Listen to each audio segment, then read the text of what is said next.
I woke up to the smell of smoke, and for a terrifying second, I thought my entire house was burning down. My hands shook as I ran outside, barefoot, my heart pounding. That's when I saw it. My garage. My safe place.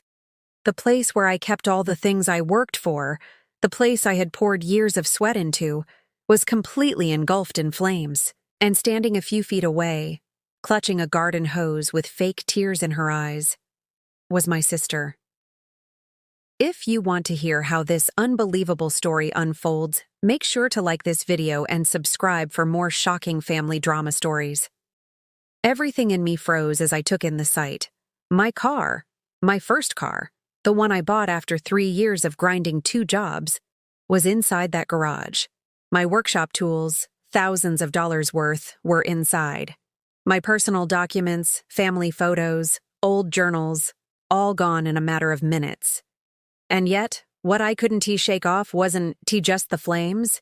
It was the expression on my sister's face. She wasn't terrified. She wasn't devastated.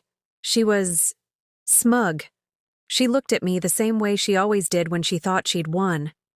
The firefighters came rushing in minutes later, neighbors gathering around, whispering.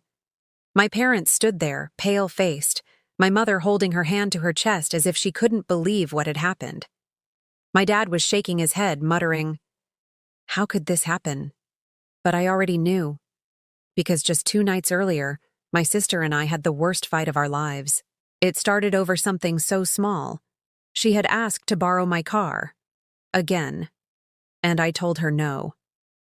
Not because I didn't trust her, but because the last time she took it, she forgot to put gas in it, scratched the door, and then blamed me for overreacting. This time I told her, "Enough. You need to start taking care of your own responsibilities. I'm done being your personal chauffeur."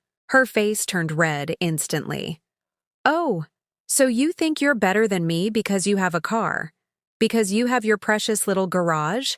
I shot back. "No, I just don't want my life ruined because you're careless." She stormed off, slamming her door, but before disappearing she spat out words that chilled me even then. "You'll regret treating me like this." At the time, I thought it was just her usual dramatic threats. But standing there now, staring at my garage in flames, those words screamed in my head like a warning I should have listened to. The fire department managed to contain the blaze, but it was too late. Everything inside was destroyed. I stood there numb, watching as the structure collapsed piece by piece, black smoke filling the air. When one of the firefighters came to talk to me, my sister suddenly stepped in, sobbing like an actress at an audition. I don't know what happened. I was just walking by and saw smoke and I tried to help, but..." She waved the garden hose in the air like she had been fighting the fire all along. The firefighter nodded sympathetically, but my stomach turned. She was lying. I could see it in her eyes, the way she avoided looking directly at me. I wanted to scream. I wanted to rip the truth out of her right there in front of everyone. But my parents put their arms around her, pulling her into a hug, whispering, "Thank God you're safe. Thank God you were here to help." Help? She didn't help. She did this. And for the first time in my life, I realized something terrifying.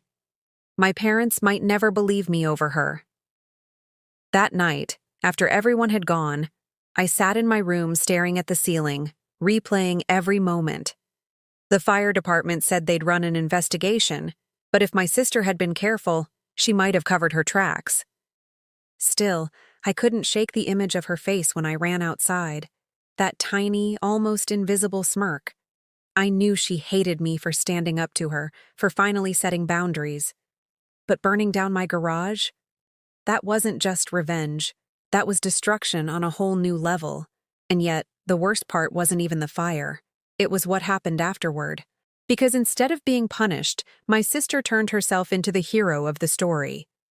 The next morning, I walked into the kitchen to find her sitting at the table, wrapped in a blanket, sipping hot chocolate while my mother stroked her hair like she was some kind of war survivor. "She was so brave," my mom said, glaring at me. If she hadn't noticed the fire, we might have lost the whole house. You should be grateful she was there. Grateful. My chest tightened so hard I could barely breathe. I wanted to shout, to scream, to tell them the truth. But my sister's eyes locked onto mine, and that smug grin flickered again, just for a split second. She was daring me to accuse her.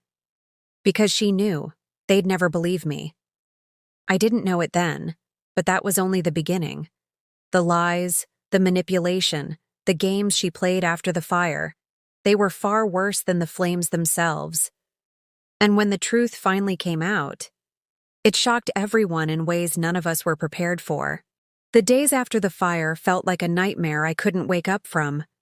Every time I walked past the blackened remains of my garage, my chest burned with anger. My car, my tools, my savings. It wasn't just stuff. It was years of work, independence, and pride, reduced to ashes. And yet, inside the house, my sister was being treated like a saint. She told everyone how she bravely tried to save the garage, how she nearly fainted from the smoke, but stayed anyway. Neighbors dropped off food for her, patting her on the shoulder, calling her a hero. Meanwhile, I was the one who got blamed. "Why would you leave so many important things in one place?" my dad scolded me. "You need to learn to share with your sister," my mom added sharply. "If you weren't so selfish, maybe she wouldn't be so upset all the time." Selfish. That word stabbed me deeper than the fire ever could. But things got worse. A week after the fire, the investigators came back with their report. They couldn't prove arson, but they said something strange. The fire started near the shelves stacked with my extra gasoline cans, the ones I always kept locked, except the lock was gone. Melted. And guess who had borrowed my spare garage key a month before, just in case? My sister. The pieces were all there, clear as day, but when I tried to say it, my parents shut me down immediately. "Don't you dare accuse her of something so horrible," my mother snapped. "She risked herself to help. How could you be so cruel?" I felt like I was losing my mind. So I stayed quiet. For a while. But then my sister started slipping. The first time was at dinner, when she smirked and said, "At least the fire solved your hoarding problem." My fork froze in midair. No one else caught it, but I did. Then, a few days later, she laughed while scrolling through her phone and muttered, "Can't believe it burned that fast. Guess cheap wood burns easy." I confronted her when no one else was around. "Drop the act. I know it was you." Her smile didn't even falter. She leaned closer and whispered, "Prove it." That's when I realized, if I wanted justice, I'd have to outsmart her. I started paying attention, watching, waiting. And one night, I got exactly what I needed. She was on the phone in her room, speaking in a hushed voice, but I could hear her through the thin walls. "Yeah, I lit it up, but it's fine. They all think it was an accident. I told you, I made it look like I tried to help." My blood ran cold. My hands shook so badly I almost dropped my own phone as I pressed record. I captured every word. Finally, I had proof. The next morning, I walked into the kitchen where my parents and sister were having breakfast. Without saying a word, I played the recording on speaker. My sister's voice filled the room, crystal clear. "Yeah, I lit it up." The silence that followed was suffocating. My mother's spoon clattered onto her plate. My father's face went pale, his jaw tightening. And my sister? She froze for half a second, then tried to laugh it off. "Wow, you're really desperate, huh? That's obviously fake. You think they're stupid enough to believe you edited my voice?" But her confidence cracked when I showed them the call log. The timestamp matched perfectly. My dad stood up so fast his chair toppled over. "Enough." His voice shook with rage I had never heard before. "Do you have any idea what you've done?" For once, my sister didn't have a comeback. She stammered, her face pale, her hands trembling. But it was too late. The fallout was brutal. My parents called the investigators back, gave them the recording, and this time they took it seriously. My sister was questioned, and under pressure, she broke. She admitted it. Not in tears of guilt, but in a furious explosion of words. She deserved it. She acts like she's better than me, like she's the only one who works hard, like she's the perfect one. Well, now she knows what it feels like to lose everything. Her voice was shrill, venomous, echoing through the room. And that was the moment my parents finally saw her for who she really was. Not a victim, not a hero. A jealous, reckless arsonist who destroyed her own family's life out of spite. The legal consequences came quickly. My sister was charged. She avoided jail time because she was young, but she was forced into community service, therapy, and restitution. Every paycheck she earned for the next few years went straight to paying back what she destroyed. As for me, it wasn't just about the money. It was about watching her fake mask finally crumble.